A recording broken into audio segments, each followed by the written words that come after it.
Your best self is being buried under the weight of other people's expectations. You don't even realize you're digging the grave yourself. Every single day, you compromise. Not in the way that matters, in the way that destroys you. You wake up and ask permission before you live. You check invisible boxes.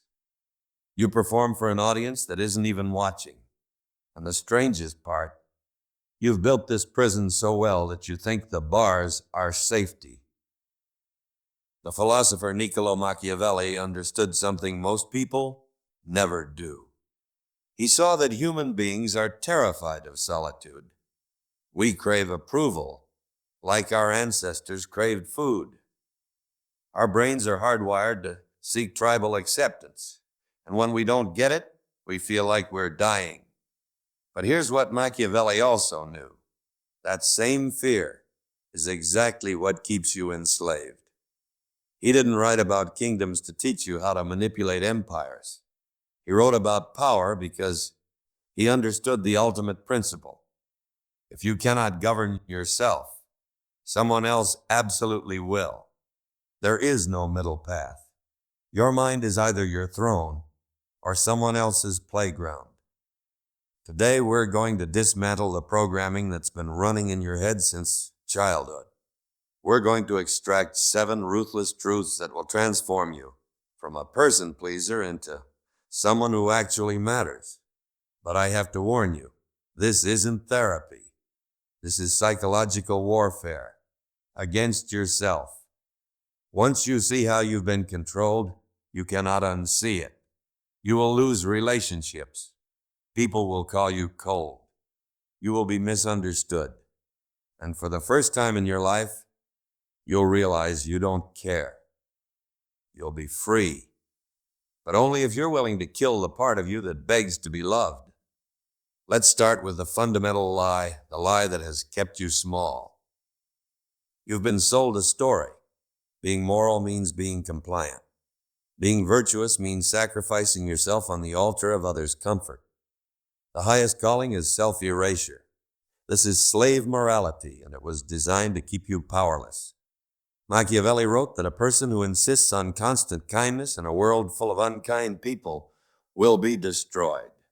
Why? Because kindness without boundaries is just surrender. The world operates on self-interest. People move towards survival, ego, and advantage.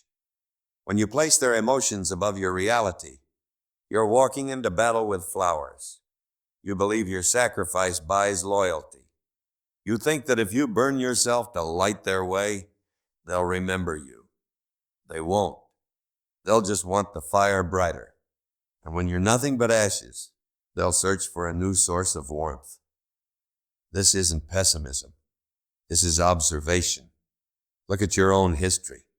Every time you said yes when you meant no, did they respect you or did they just expect it again? When you teach people that your time is worthless, that your boundaries are negotiable, that your energy is free for the taking, you're marking yourself as something to be consumed, not someone to be valued. The shift toward power begins when you understand this. Kindness without strength is just domination, wearing a friendly mask. Real integrity demands the courage to be rejected. It requires the ability to stand while others sit in judgment. You must learn to stop being nice. That doesn't mean becoming cruel. It doesn't mean harming others for entertainment. It means you stop being so easy to harm. It means your generosity is a choice, not a compulsion.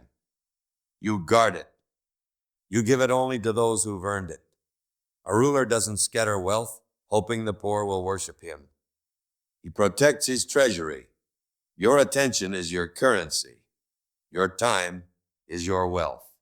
Stop hemorrhaging it toward people who would never do the same for you. Real freedom starts with a hard assessment of your relationships. Who are you serving? And more importantly, why? If the honest answer is fear of their anger, you're a prisoner. Why is this so hard? Why does the thought of disappointing anyone, your parents, your boss, Strangers online make your chest tighten because you're addicted to belonging. We evolved in tribes. Rejection once meant death. Your nervous system is still screaming that message. If the group doesn't approve, you starve. If they cast you out, predators find you. But you're not in the savannah anymore. You're in 2025. If your mother disapproves of your choices, no animal will eat you. If your colleague judges your ideas, you won't freeze to death. Threat is a phantom, but the cage it creates is absolutely real. You've constructed a theater in your mind. The seats are packed with every person you've ever known. Your childhood teacher, the kids who never liked you, your ex-lover, your parents, every authority figure, whoever made you feel small. And every decision you make, you glance up at them. You wait for applause. You brace for mockery. Should I pursue this dream? Look at the audience. Should I wear what I want? Look at the audience. Should I speak my truth? Look at the audience. Machiavelli says, clear the theater. He understood that reputation is a tool, not a master. A prince cares about perception only insofar as it serves his strategy. He does not need it for emotional survival. There's a massive difference between managing how people see you and needing them to validate who you are. Managing perception is tactical. It's calculated. If I appear serious here, I gain influence. If I remain silent here, I become intriguing. That is power. Needing validation is desperate, it's reactive. I hope they think I'm impressive. I hope they believe I'm successful. The moment you need their applause, they own you. To live on your own terms, you must fire that audience. You need to recognize something simple, but transformative. Most people aren't thinking about you. They're consumed by their own theater. They're memorizing their own lines. They don't have the bandwidth to analyze your script because they're drowning in theirs. And even if they are judging you, so what? What is an opinion, really? It's a pattern of electricity in a brain that isn't yours. It's a thought wrapped in chemicals inside a skull you'll never inhabit. Why would you let another person's neural activity determine the shape of your existence? It's madness. Machiavelli suggests something colder. Indifference. Not angry indifference. Cold, untouched indifference. The kind that watches a dog bark and doesn't bark back. When you build a life for yourself, you treat opinions like weather. You might carry an umbrella if it storms, but you don't rage at the sky. You adjust and keep moving toward what matters. You become the only critic that matters. You write the play. You perform it. You judge the performance. If you're satisfied with what you see in the mirror, the silence of the masses means nothing. Now here's the most famous and most misused principle in Machiavellian thought. He said it is far safer to be feared than to be loved because love is fragile and breaks when advantage calls. But fear is preserved by the dread of consequences, which never weakens. Strip away the politics. Apply this to your psychology. We're not talking about terrorizing anyone. We're talking about respect. Fear, in modern terms, translates to respect. Love translates to likability. Most people chase likability. They want to be the easygoing friend, the flexible employee, the accommodating partner. They think likability is armor. It's not. It's a weapon aimed at them. When you prioritize being liked, you become formless. You have no boundaries. You're like water taking the shape of whatever container holds you. And people don't respect water. They drink it or they spill it. Machiavellian respect comes from having edges. It comes from standards you refuse to compromise. It comes from the quiet certainty that you're capable of walking away. In social terms, that's the dread of losing you. The understanding that your presence is a privilege, not a guarantee. If you live for others, you fear them leaving. If you live for yourself, they fear you leaving. The dynamic inverts. Think about the people you respect most. Are they the ones who agree with everything you say? Are they the ones who apologize for existing? No. They're the ones with a code. They say no without explanation. They'll create tension to protect what matters to them. You might not like them in every moment. You might find them difficult, but you respect them. You value their praise because it's scarce. You treasure their time because they guard it. Machiavelli teaches that you cannot build a foundation on being liked. It's too unstable. People's preferences shift. People change their minds. If your identity depends on their approval, you collapse when the wind shifts. But if you build on self-respect, that's concrete. That's unshakable. To live for yourself, you have to accept that people will dislike you. In fact, welcome it. If nobody dislikes you, you're standing for nothing. You're a ghost. Dislike is proof that you've drawn a line. It means you've claimed space. It means you said, this is who I am, and someone else said they reject that, and you didn't move. That is real power. Stop chasing the nice guy reputation. Become the capable person. Become the formidable woman. Become someone whose mission is so clear and compelling that whether people join you or despise you becomes irrelevant. One of the biggest ways we surrender our power is through words. We talk incessantly. We overshare. We justify. You have a vision. You tell people about it. You have a strategy. You post it everywhere. You have a wound. You vent to coworkers. You're hemorrhaging energy every time you speak. Every time you reveal your plans, you're handing people veto power. You're inviting their doubts into your sanctuary.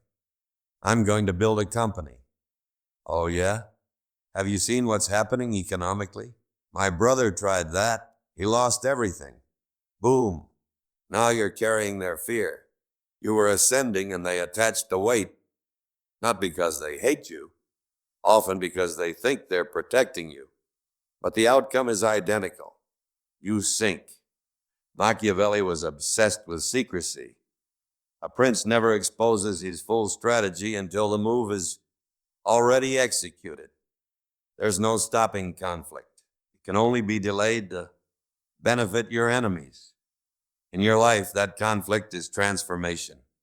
It's becoming something new. When you announce your intentions, you give the opposition, the status quo, the doubters, the crabs pulling you down, time to organize against you. Living for yourself requires strategic silence. Guard your plans. Build in solitude. There's a psychological trick called social reality. The moment you tell someone you're going to do something, your brain releases dopamine. You feel accomplished even though you've done nothing. This kills your motivation to actually execute. But there's something darker happening too. When you live for others, conversation becomes a way to seek permission. You explain your choices because you want them to nod and validate you. You're asking for a stamp on your passport before you travel. Stop explaining. Explanations are for the subordinate. Leaders don't explain. They act. They declare. Or better yet, they present the finished result. You want to leave your job? Don't ask people too afraid to leave theirs. You want to transform your body? Don't discuss your plan with people addicted to comfort. Silence is armor. It shields your fragile ideas from a harsh wind. It creates intrigue. When you're quiet, people project onto you. They wonder what you're planning. They listen more carefully. More importantly, silence forces you to trust your own judgment. When you can't ask others, you're forced to ask yourself, what do I actually want? What do I believe? This terrifies people at first. The quiet is overwhelming. You'll feel the emptiness where validation used to be. Sit in that emptiness. That's where you meet your real self. That's where strength is built. Machiavelli said, consult with yourself before consulting anyone else. Become a closed system. Information enters. Strategy forms, but nothing emerges until it's complete. When you present a finished creation, a new career, a transformed body, a rebuilt life, people can't argue with it. They can only witness it. Arguments fight plans. Results speak for themselves. Now we secure the inner world. Next, we must fortify the perimeter. Machiavelli wrote extensively about military forces. He warned against mercenaries, soldiers who fight for payment, and auxiliaries, troops loyal to another ruler. Why? Because they have zero loyalty to you. In peaceful times, they exhaust you. In times of crisis, they vanish. Look at your inner circle. Who are the mercenaries? The ones present only when you have value to offer. When you're buying drinks, driving them around, entertaining them. Who are the auxiliaries? The ones belonging to another world, pulling you into their conflicts and their tribes. Living for yourself demands a ruthless inventory of your relationships. This is where most people fail because they get sentimental. They cling to childhood friends who've become toxic. They hold on to family members who weaponize guilt. They stay with partners who mock their ambitions. You tell yourself, we have history. Machiavelli would ask, does history win battles? No. Strategy wins. Strength wins. Power wins. If you're building a new life, you can't keep the old architects on your team. You have to operate. And surgery means cutting. It means pain. It means removing parts of your life that felt essential, but are actually festering. When you start living for yourself, you transform. Your energy shifts. You stop accepting disrespect. You stop participating in gossip. You stop complaining. The people around you will despise this. They'll say you've changed. They'll say it like an accusation, like you've committed a crime. Your answer should be silence.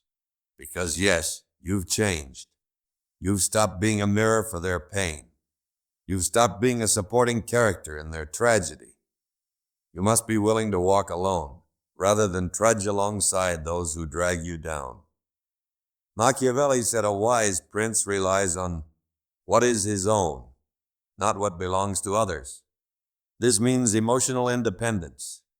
If your friends abandon you because you set boundaries, let them go. Open the door. If your family turns on you because you chose a different path, let them turn. Don't back down. This is the cost of autonomy. Solitude isn't punishment. It's a filter. When you remove the noise of mercenaries and auxiliaries, you make space for the loyal.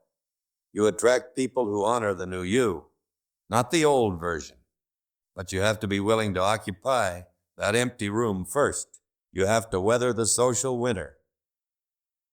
Most people would rather sit in a warm room with people who secretly despise them than sit alone in the cold with their integrity intact. Be different. Choose the cold. Coldness preserves. The warmth of false relationships only decays. Here's the paradox nobody wants to admit. Your time is finite. Money returns. Power rebuilds. Love rekindles. Time, once it's gone forever into the void. Machiavelli was obsessed with timing, the concept of occasion, the window that opens and closes. When you live for others, you miss the window. You sit through hours listening to someone complain about a problem they'll never solve. You spend weekends at events that bore you, trying to impress people you don't respect. You spend years in a career your parents chose. This isn't kindness. This is suicide. To live for yourself, you must be ruthless with time. Ruthless means having no regrets. You must say no without the weight of shame. Someone asks for help that drains you, No. Someone invites you to something that suffocates your soul? No. Someone demands attention with nothing in return? No. You don't have to be harsh. You don't have to be cruel. You just have to be unavailable. A prince doesn't grant audience to every peasant at his gate. He has guards. He has walls. He decides who enters. Why is your gate open to anyone with a phone and a need? You must build barriers around your time. When you do this, people will accuse you of being selfish. They'll say you're distant and hard to reach. Perfect. You should be hard to reach. Rare things have value. Abundant things are worthless. If you're always available, you're worthless. Understand that when you say yes to them, you're saying no to yourself. You're rejecting your craft. You're abandoning your health. You're trading your peace for their momentary comfort. Machiavelli taught that a prince must not worry about seeming stingy because excessive generosity depletes resources and breeds contempt through poverty. But frugality preserves assets and enables great works that serve everyone. Be miserly with your time. Guard it like treasure. Only when you've built a surplus of time can you invest it in what truly defines you. Something that matters. Something permanent. Living for yourself means accepting you're on borrowed time. The hourglass is running. Don't let others control it. So what happens when you cut the strings? What happens when you stop performing? Stop sharing everything, stop pleasing, and stop wasting your days? You enter the state of virtue. In Machiavelli's language, virtue doesn't mean virtue in the Christian sense. It's not about being morally pure. It means capability. It means force of will. It's the raw power to impose your vision on reality. When you live for yourself, you reclaim your virtue. You stop being a victim of circumstances. You stop saying, I can't do this because my family would object. Or, I can't pursue this because society expects something else. You realize the only obstacle between you and your goals is your own will. This is terrifying because blaming others is safe, comfortable. If I'm unhappy, it's their fault. That's a safe prison. But when you take back control, when you accept responsibility, if you fail now, it's on you. That weight, that's the crown. Machiavelli wrote The Prince while exiled and broken. He'd been tortured. He'd lost everything. He lived on a small farm, poor and forgotten. By modern standards, he was a failure. He'd been canceled. But every evening he took off his work clothes, dressed in formal robes, entered his study, and sat with the ancients. He wrote a book that would echo through centuries. He lived for himself. He didn't wait for permission. He didn't wait for validation. He created a masterpiece in his own solitude and rejection. He turned exile into empire. You must do the same. Your life is your study. Your actions are your manuscript. When you stop working for today's applause, you start building for tomorrow's legacy.